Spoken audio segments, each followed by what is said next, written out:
Tumekuwa na nyinyi hapa, mnatujua sisi wote na mnajua vile sisi tunataka kufanya kazi ya kutumikia taifa letu la Kenya. Kwa hivyo tumekuja kusema tuko tayari kuendelea na hiyo kazi ya kuongoza nchi yetu ya Kenya. Kwa sababu wakati Jubilee ilikuwa mamlakani tulikuwa na linda mama. Hiyo linda mama iko siku hizi.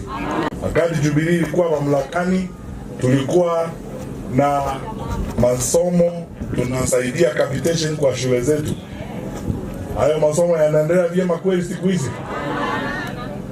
Tulilinda usalama tukiwa katika serikali. Si mnaona shida vile iko kwa usalama nchi yetu ya Kenya? Tunataka kurudi kwa serikali kufanya hiyo kazi. Kwa sababu sisi tunajua vile inafanywa na tunataka kwenda mbele kuifanya. Kwa sababu hata sisi tunataka kukuza viongozi. Ama namna gani? We want to grow leaders. We want to mentor and grow leaders. So we want to listen to our young people. Tuko kadi kwa sababu tunataka kubadilisha nchi yetu ya Kenya. Na wale ambao watatuongoza katika mtindo huo na safari hiyo ya kubadilisha nchi yetu ni vijana wetu.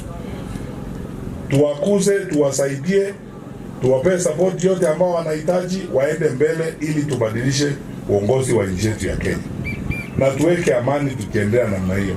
Na nimekuja leo kuwaomba kupisha mlango wenu kwa mapenzi yenu, majaliwa ya Mwenyezi Mungu. Ikifika wakati huo, unajua ile kazi nimefanya, nimejua ile kazi nimefanya. Nione wale ambao mnasema mtanipea kura yenu, tafadhali twende mbele. Unajua kama hiyo kazi tulianzisha ilikuwa inaendeshwa, hatungekuwa hapa kusema tunataka uongozi. Tungesema sasa wapee wale nao nafasi waendelee na kazi ile wanaendelea kufanya. Kwa sababu county government ya Nyandarua tukiwa na mheshimiwa Kimeni hapa kama governor, tulifanya na ushirikiano wa national government a total of 41 boreholes. Kwa sababu ya shida ya maji hapa county ya Nyandarua, 41 boreholes. Tulifanya 400 kilometers tukaweka rami, barabara ya Maomao.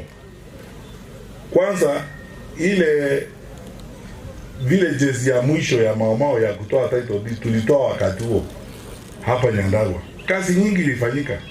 Sasa hiyo kazi nyingine imekwama. Hata barabara nilikuwa naambiwa hapa na wananchi wengine wa Nyandarua kwamba imeanzishwa mara 6. Inakuwa launched 6 times. Inaanzishwa mara 6. Kuna kuanga na shida kama hiyo wakati mwingine, na mnajua vile nchi yetu iko. Tusiji tukiomba Mwenyezi Mungu atatuonekania tuende mbele. Tunataka kuweka watu wetu pamoja. Hakuna shida hapo, hakuna mambo ya uhasama, hakuna vita, hakuna matusi. Tafadhali na waomba tuongee polepole, tuzungumze na wananchi wetu, tuwapembeleze, watupigie kura na tuende mbele tukiwa pamoja namna hiyo. Na tuwaheshimu viongozi wetu wote. Tusiwe na tabia ya kuwaingilia hawa ama wale wengine. Demokrasia ni kuuza sera yako na kupembeleza watu wewe mwenyewe unaona watu wakikuheshimu, na unajua Wakenya wanatujua. Hata wale ambao tunagombea kiti cha urais mnatujua sisi. Nilizunguka hapa nikiwa waziri wa elimu, ikifungua mitihani hapa saa 9 usiku, ikorogana na watu hapa ambao wanajaribu kucheza na maisha ya watoto wetu. Sana opposition unity, sisi tuko pamoja.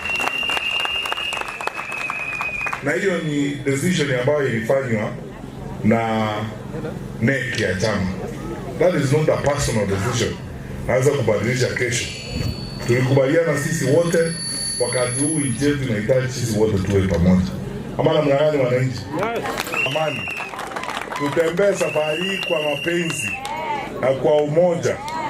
Tusiwe na matusi yoyote. Tufanye kampeni ya heshima. Tuweke nchi yetu mbele. Majaliwa ya Mwenyezi Mungu tumuombe atuonee huruma. Mwaka wa 2027 ikifika Agosti ama Septemba, tutakuja hapa tukiwa na title nyingine. Mungu na awabariki.